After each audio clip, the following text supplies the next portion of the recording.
Barundi kazi inshuti z'Uburundi ndabaramukije mwese aho muherereye hose ni musangwa amahoro n'imigisha biva ku Mana mushobora byose yoyo itigeze ihengeshanya kumurikira ihanga ry'Uburundi. Aho bukera duhimbaza umunsi mukuru udasanzwe muri kahise k'igihugu cacu, buca twibuka urugamba ruhambaye rwo guhabuza ukwishira no kwizana mu gihugu cacu twari twaranyazwe n'abanyamahanga. Kuri uyu munsi mukuru nakajyaho kwibuka no kwigana intwari nyantwari zaharaniye iryo teka zirongowe n'umuganwa atari umugani Rudoviko Rwagasore, tutibagiye abo bose bitangiye igihugu haba mu kurondera intahe yo kwikukira haba mu kurwanira kwitsimbataza. Barundi kazi, inyuma y'imyaka 32 abarundi barose uburenganzira bwo kwitunganiriza kazoza kabo mu mwidegemvyo nakaryo ko kwirimbura kugira ngo turabe umwimbu twashoboye kubyaza uko kwikukira, hanyuma dutereze amaso imbere maze tubandanye urugendo dushikire ukwikukira nyakuri igihugu cigaba kikigaburira kandi giteye imbere. Niyo siguro twafatiye ko kugira ngo twiyumvire imbona kazoza y'u Burundi, igihugu cifashe mu 2040 giteye imbere mu 2060, igihugu cikukiye koko. Ni ngaho nyene twafatiye kandi kugira ngo duhitemwo civugo cy'uyu munsi arico umwidegemvyo mu vy'ubutunzi niko kwikukira nyakuri. Barundi kazi inshuti z'Uburundi, twatoye ico civugo kuko tubona ko umwidegemvyo mu vy'ubutunzi ariwo twifuza kandi tukaba tutarawushikako. Ubwa mbere abarundi ntibararonka ivyankenerwa bikwiye mu buzima bwabo kandi baracabona ko badafashijwe batobaho. Ubwa kabiri turacakeneye abahinga babunyoye bashobora gutunganya no guhingura itunga ry'u Burundi. Ibi nivyo vyerekana ko tukizeye ubuzima mu minwe y'abandi. Nico gituma dutegerezwa kwivyukiranya tukagira umuvuduko munini kugira ngo duhamvye andi mahanga mu iterambere. Ivyo ruteza imbere turabifise, ariko dusabwa guhindura ingene dukora, tugahindura n'ingendo, tukarangura imirimo yacu twisunga ico dushaka gushikako. Ntihagire ugira ubwoba ngo nuko ngo tumaze imyaka myinshi tuzingamye yibaza ngo ntituzokogorora. Ubu harageze ko twivyukiranya. Nitwaba tugikenye vyinshi mu buzima bwacu, nitwite ku mwikomo tumenye ko ari twebwe nyene twiyononeye, dutoba isoko ryacu, kandi muzi ko basokuru bayamaze bati isoko ryakumaze inyota ntugite ikiziba. Kuva turose ntayo yo kwikukira kugeza uno munsi twarahuye n'ibigeragezo vyinshi. Abantu ataco bazira baragandaguwe, abandi baratubaromoka, urubanza rwakukira uwiganje, ubutunzi bw'igihugu butambukira kuri sankoko, ibidukikije birahonera, eka nta kintu kiboneka cabaye kigikozwe. Ariko ngo imanga ntimarira Imana, intwari ntizaheze ngo zirengetere. Hariho abacitse ku macumu kandi baba baryumeko bandarigumije gushikaho intaye yo kwikukira ivyari intwaro ikomoka ku bene gihugu ikaba aribo iharanira. Ubu Barundi barafise uburenganzira bwo kwitunganiriza ivy'igihugu cabo mu bisata vyose, ata munyamahanga abahagaze ku gakanu. Na kare turabizi ko umutaka mutirano ugushikira imvura ihise. Barundi bene wacu, murumva aho igihugu gishitse, ariko tuvuye kure, turacafise inkovu zikidusasata kubera twataye umwanya. Turacakeneye vyinshi kandi nkenerwa mu buzima bw'abene gihugu. Mbere hariho n'abacitse inkokora babona ko tutagendeye ku mugongo w'abandi tutokwisimbiza. Kuvyukuri nagira nsubire ndabibutse ko Uburundi atari igihugu gikene, kirafise umutahe giherako, kandi ubufise umutahe ufadika ntahomba yazi kukoresha. Mbere nakaryo ko gushimira abarundi bimboneza bamaze kugurura amaso bakamenya aho itunga ry'ukuri riva, bagatangura gukamisha isi, imvura, amazi Imana yaduhaye. Ubu mu Burundi, mu gihugu cyose inzara urabaza, aho nta kinyoma kirimwo. Urwaruka rwarijukiye ibikorwa, bamwe bararimye bongera barorora, abandi barahingura ibivuye mu mwimbu, abandi mbere bakoresha ubwonko bwabo. Ku by'ukuri uburavyi urwaruka nta mwiheburo urubona ko mu maso kiretse ikinebwe. Ese nk'ubu aho bukera naho twobona Abarundi batanguye kwimba no guhingura ubutare bw'Uburundi.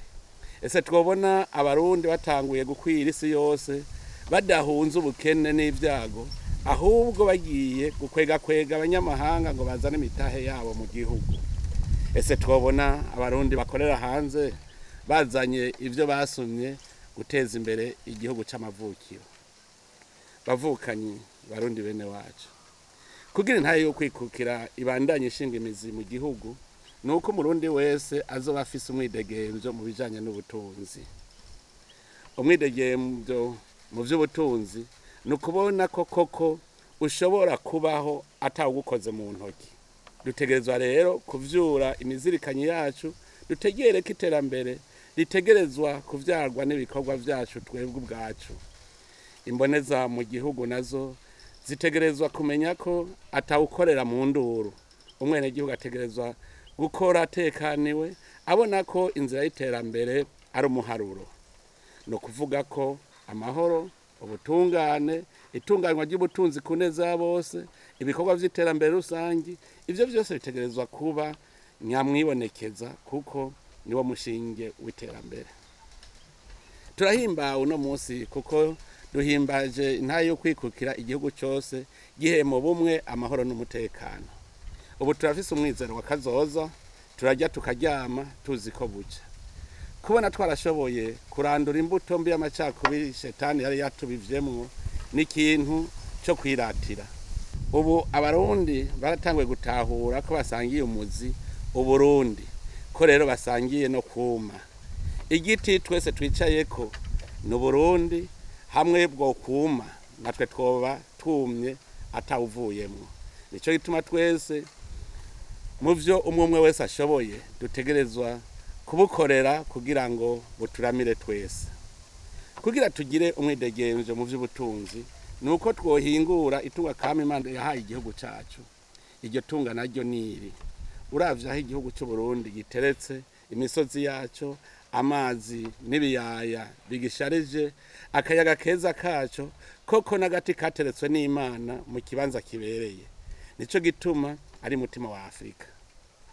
Isi y'u Burundi nta giterwa na kimwe kitayimeramwo tutibagiye ubutare n'agataka biyuzuye. Kuri ivyo hagaca hiyongerako amabuye y'ubutare y'ubwoko bwishi avamwo ivyankenerwa isi yose ikeneye.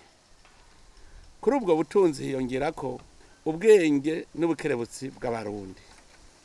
Ibihe vyahera kubera umutima utari mu nda, nta mwanya Abarundi baronka wo kwerekana ubwenge bwabo. Turashima rero ko uno munsi hari Abarundi rurangiranwa kandi bariko bazana ubuhinga bwabo mu gihugu. Turafise umwizero kweje aho bukera tugatangura guhingura iryo tunga kama Imana yaturemeye, mu myaka 10 gusa tuzoba twiraba tukibona mu mugwi w'ibindi bihugu. Narirya hari ibindi bihugu vyinshi turusha itunga kama. Ariko rero burya ngo uwambaye ikirezi ntamenya ko cera. Hari Abarundi batarazirikana ayo mahirwe dufise. Aho gukora kugira ngo batere imbere, bacambirwa ivy'ibindi bihugu bifise. Aho hose bibagira ko igihe abo bandi bubaka ibihugu vyabo, twe twariko dupimana amazuru, twicana, dutoteza aboteje imbere igihugu. Iyo ngeso mbi yaturanze kuva twikukiye niyo yatuzingamitse, bituma amakungu adusuzugura, ukwikukira kwacu kuba kurataya agaciro, kuko umukene atajambo afise mu batunzi, kandi n'umunyakajagari ntiyicara mu bagabo. Nimwiyumvire intwari zimaze guhitanwa n'ibihe bibi Uburundi bwagiye buracamwo, kuva kuri Rwagasore gushika kuri Ndadaye, uciye kuri Bangendandumwe, ba Mirerekano, ba Ntaryamira n'abandi. Nimwiyumvire incabwenge zimaze kugandagurwa mu Burundi, uhereye ku biza yabaye ugashikana ku bafise indangabumenyi zo mu rwego rw'itsindagira bumenyi. Nimwibaze namwe aho Burundi buba bugeze, iyo izo ntwari n'izo ncabwenge ziramba, iyo turonka amahoro n'impore mu mitima. Aho niho twahombeye, nico gituma dukwiye kuhariha kwiruka. Duhiriwe duhishije, twaramaze gutahura maze dufata inzira y'inyishu.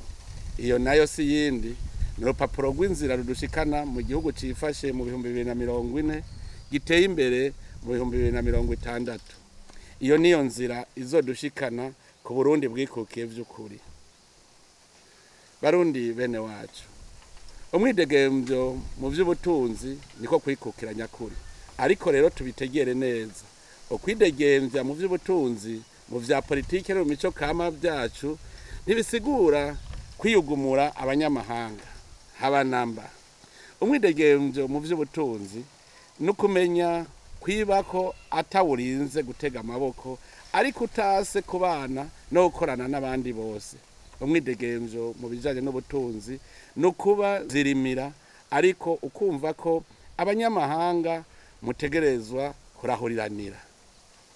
Barundi bene wacu, nagenda bamenyeshe ko dufatiye kwitunganywa ry'amahera azokora muri uyu mwaka, twatanguye inzira ituroresha mu Burundi buteye imbere, kuko ubu dushaka ko amahera ategerezwa kwinjira mu kigega yinjira yose ataciye mu binywabi, ayasohoka nayo agasohoka agiye gukora ibikorwa vy'abene gihugu. Mbere turifuza gushika no ku rugero atamukozi w'igihugu ashobora kuronka agahembo aterekanye ico yakoze ku neza y'abene gihugu.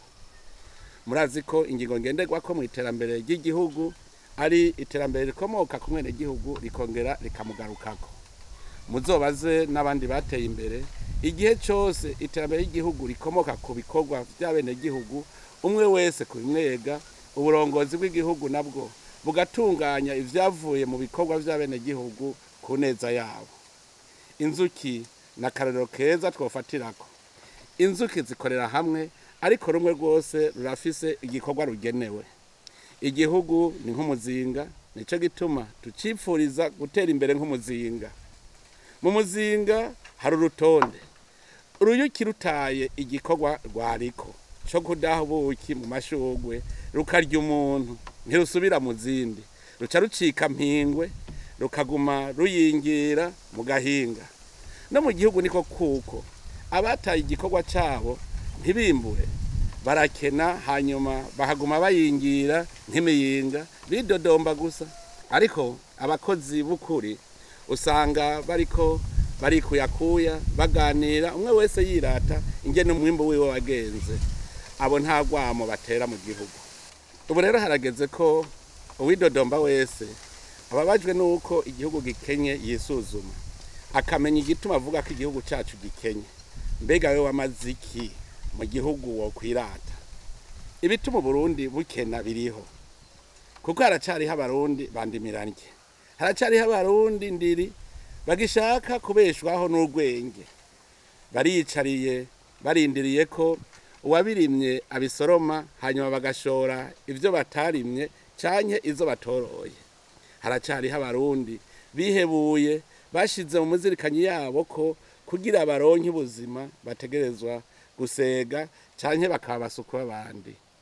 Hariho n'abandi benshi bazeye ubuzima mu gukamisha ivyicaro mu gihugu. Abo nabo bari bakwiye gutegera ko batajejwe kurya ivyavuye mu bene gihugu, ahubwo ko bajejwe gutunganya ingene iterambere risubira mu bene gihugu. Abo bose tuvuze ni bamwe bamaze gushira mu mizirikanyi yabo ko ataco bazopfa bimariye, bagaca babitera mu bandi, gutyo bakabatesha ikivi. Erega ubana na suneba ugasonera nkawe.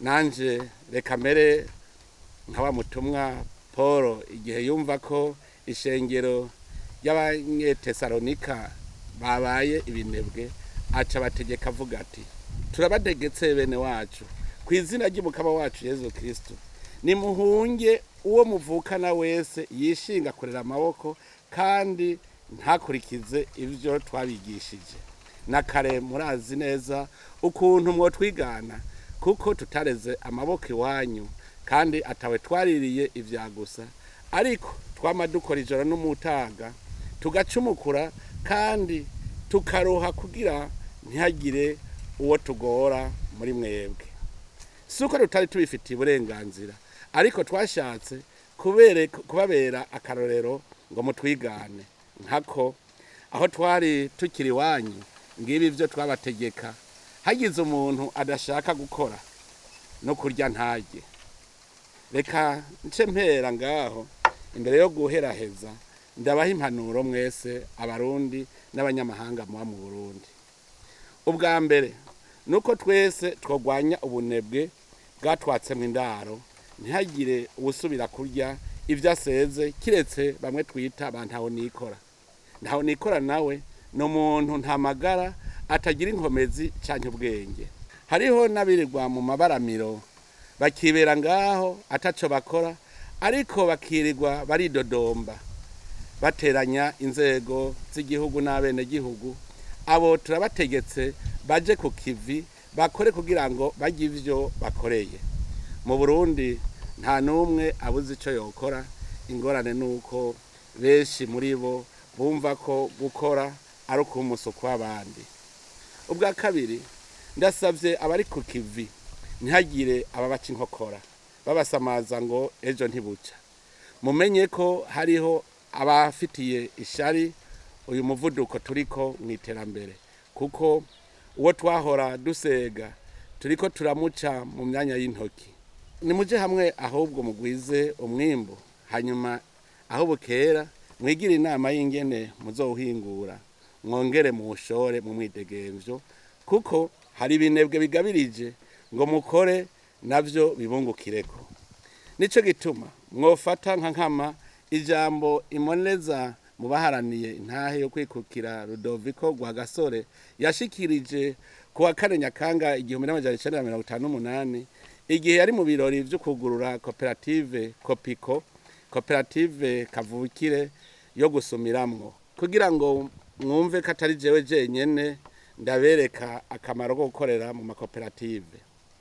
yavumereye ati ntawo kekeranya ko mu gihe amashira hamwe y'amakoperative atunganijwe neza agafashwa kandi agahimirizwa igihugu cyacu cotera imbere mu butunzi ku buryo nyabwo kandi burama ku mpande zose abanyagihugu nabo bakahatorera koyoko mu kugira ubuzima bwiza atawugunze uwundi mu buntu n'ubutungane impanuro ya gatatu iraba indongozi z'igihugu ni mu bakarorero mu bikorwa aho muri hose naho harabashitse mu bibanza barimwo baje kubikamisha ubu n'igihe cyo guhinduka mwirihe aho mwacerewe mu gukora ijoro n'umurango mwerekane icabene igihugu murongoye bobiganako nivyo murafise uburenganzira bwo kuronka agahembo ariko namwe nimwiyumvire ko ikiringo cyanyu kizoherejo mutegure aho muzotaha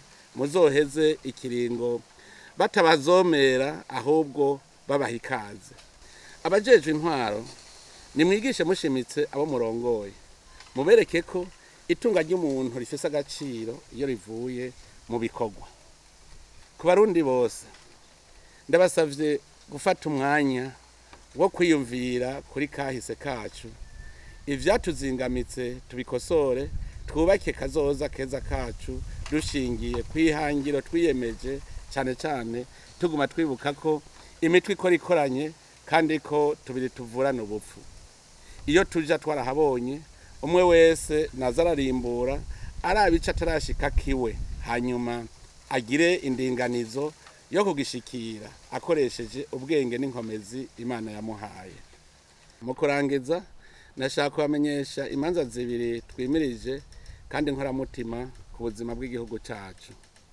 ubwa mbere ni urubanza rwa rusasuma rw'abenegihugu uburimyi ubworozi n'uburaro dusaba indongozi gutangura kwigisha abo zirongoye kwitaba ico gikorwa kuko kizodufasha kumenya aho tugeze mu nzira yo kubaka Uburundi buteye imbere. Ubwa kabiri turimirije amatora mu 2025 azoba imbere yo guhimbaza intayi yo kwikukira mu mwaka uza. Ndasavye nshimitse mwebwe abanyepolitike kudashuha imitwe ngo muhave mukora ibidakorwa. Amatora ni umugigo usanzwe kandi uzokwama wabaye. Tubikore twese twunze urunani mu mwumvikano nk'abasenyera ku mugozi umwe. Tuyitegurire twese tuzi ko amatora ari ikimenyetso cyo kwikukira mu kwitunganiriza intwaro, k'amatora meza nayo ari ukwemeza amakungu ko Abarundi twashitse mu bigero ko dushoboye kwitunganiriza ivyacu. Amatora atagira injyane ni iteka ku gihugu na beneco. Nkaba rero ndangije nongera kwipfuriza umunsi mukuru mwiza Abarundi bose, tuwuhimbaze tuzirikana iyo twavuye, aho tugeze n'iyo turiko turaja. Imana ibahezagire mwese, murakoze.